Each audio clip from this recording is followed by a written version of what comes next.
Welcome to another episode of Special Situations Report Short. I'm experimenting with a new format, recording some short videos. Today I'm going to talk about an interesting merger target. It's called Activision-Blizzard, and it's a subject of a takeover offer by Microsoft, well-known software company. And nothing I say is investment advice. Please do your own research, do your own due diligence before making any decisions. For full disclosure, I own some shares in Activision-Blizzard. I think it's a attractive situation, but yeah, you'll be the judge of that. Microsoft is offering 95 per share of Activision-Blizzard. And right now in the markets, let's see, Activision is trading at 74.70. So that leaves a lot of upside. There's like 27% of upside if it closes, which actually implies that the market thinks there's a real risk the deal will not close.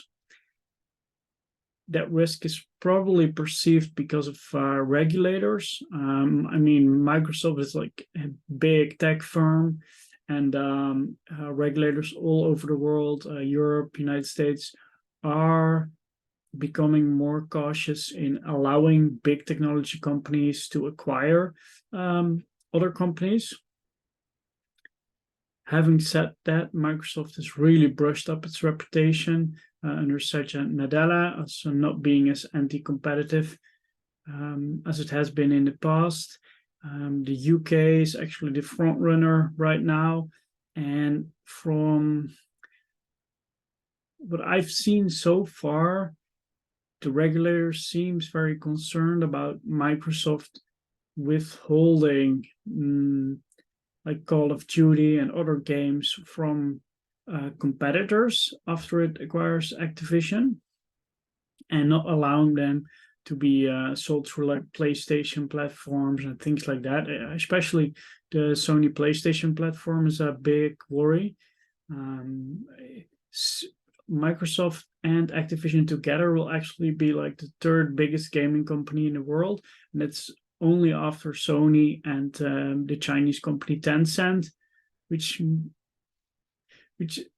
competes a little bit in a little bit different market, or there's the overlap is not as big as with Sony. But then again, there are countless gaming companies. It is a fragmented market, and I think it's a little bit short-sighted to look at these deals in a way of like, is our Xbox and PlayStation, and pit them against each other, because it's about much more than that. And I actually think that Microsoft will make a lot of assurances that they won't withhold Activision and other key assets from competitors, because I don't think that's why they're doing this deal. And Satya Nadella, Microsoft CEO, actually has a history of like pursuing more open source projects and making Microsoft a more open company. So it seems like a stretch to me. However, they're not going to say, sure, we're not going to withhold those games. If they don't have to give those assurances because it's not warranted under current anti-competitive laws, then why would they give those assurances? There's no reason for them to give them away for free. So, they'll hold back until regulators really put a lot of pressure on Microsoft and this deal. There is kind of a big break fee. It's like $2 billion, and it goes up to $3 billion if the deal takes a long time to close. And well, $2 billion is a lot of money if you could give some assurances to get it over the line.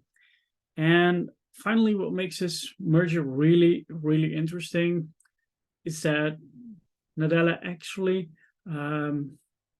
made a opportunistic move when he made this bid for Activision, because Activision-Blizzard got involved in a big scandal around sexual harassment that had been ongoing at the company, and the CEO turned out that he knew about his behavior, but he didn't act, but kind of covered it up, or at least, didn't vigilantly kick everybody out. And well, that's been a big problem for Activision Blizzard, and its share price has been declining since that scandal. And after that had been going on for a while, Microsoft came in and said, no, we'll buy you for a 95 share. But there was actually, Activision has traded at that price before. I think from the top of my head, if I'm not mistaken, you should check that. And it's not a bad price at all for Microsoft. So, well, markets have been bad since the deal has been announced, but they haven't been that bad recently. Nasdaq recovered some ground, and Activision's business has been progressing nicely. Next year, I don't think it will be that great of a year, but big games will be released later, like Diablo 3 and the other big name releases from the Blizzard side of the business. So that's looking pretty good. And so I'm not sure, and there's actually a lot of analyst reports circulating that it may not even decline that much if the deal breaks. And on top of that, they'll get, a few $1 billion. So that gives me some assurances on that front. I mean, I think it will decline maybe to 60 or somewhere around there, but it could quickly recover a little bit. A lot depends on how the market will be from here on out. Could be a great idea to wait until Powell's speech has passed. Today there's a speech by Powell. If he's like super hawkish, Nasdaq could easily fall quite a lot, and could keep falling in the next week or so. And that makes the deal a little bit less attractive. I could see myself hedging a little bit of that risk, but ultimately, I think it's a very attractive deal. Spread's just so wide. There's like 27% of upside. Downside seems kind of modest if it breaks. And I don't even think it's going to break. I think it's definitely not like a 50-50 to break. And I could easily see this being 80-20 just to close. And I think that makes it a very attractive upside downside situation. I could be wrong. Make your own judgments, but I just wanted to get this out there, and thought it was an interesting stock to make one of these shorter videos about. Hope you liked it, and see you next time.